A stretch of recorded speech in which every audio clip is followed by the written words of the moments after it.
Something just happened, and what they're not telling you is even bigger. And this could hit faster than anyone expects. In the last 48 hours, a move came out of the United States that could quietly trigger a chain reaction across the global economy. And Canada is already feeling the pressure. New tariffs, some as high as 100%, have been pushed forward targeting critical sectors like pharmaceuticals and metals. Now at first glance, this might sound like routine policy, but it's not. Not even close. Because moves like this don't stay on paper. They hit real industries, real jobs, and real prices, and they hit fast. And here's where it gets serious. Early signals are already showing cracks. Manufacturing activity is slowing. Uncertainty is rising. Businesses aren't waiting. They're already adjusting before the full impact even lands. Some companies are shifting suppliers. Others are delaying investments.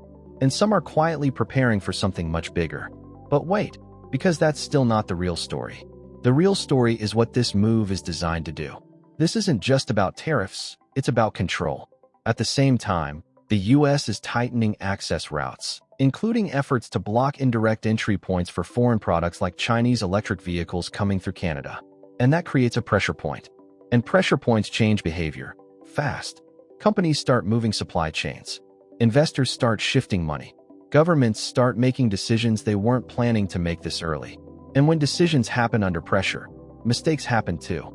And those mistakes, they don't stay local. If you think this only affects one country, think again.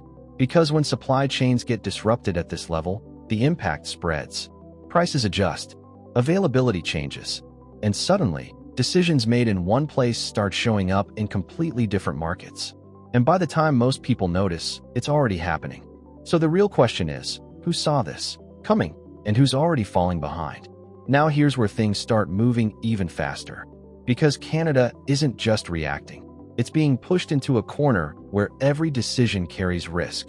On one side, there's pressure to respond and protect local industries.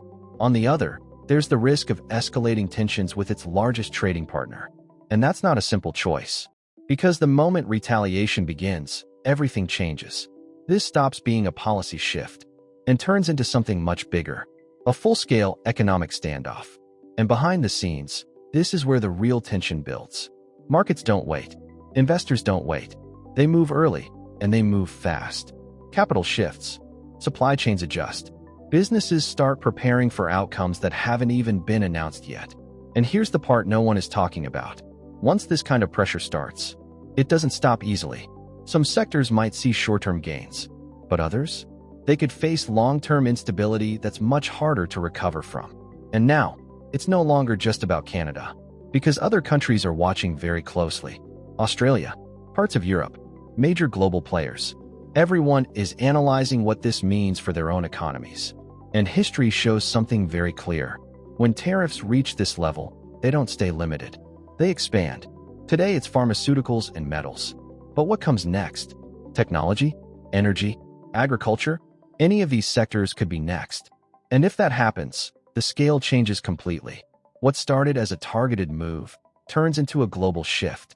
And when that shift begins, it accelerates. Businesses are forced to adapt in real time, raise prices, relocate production, or absorb losses. None of those options are easy.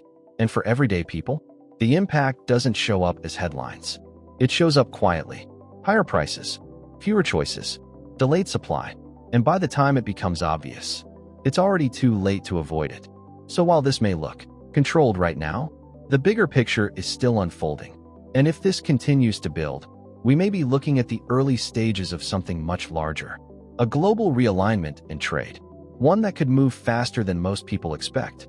And once that shift fully begins, it becomes very difficult to reverse.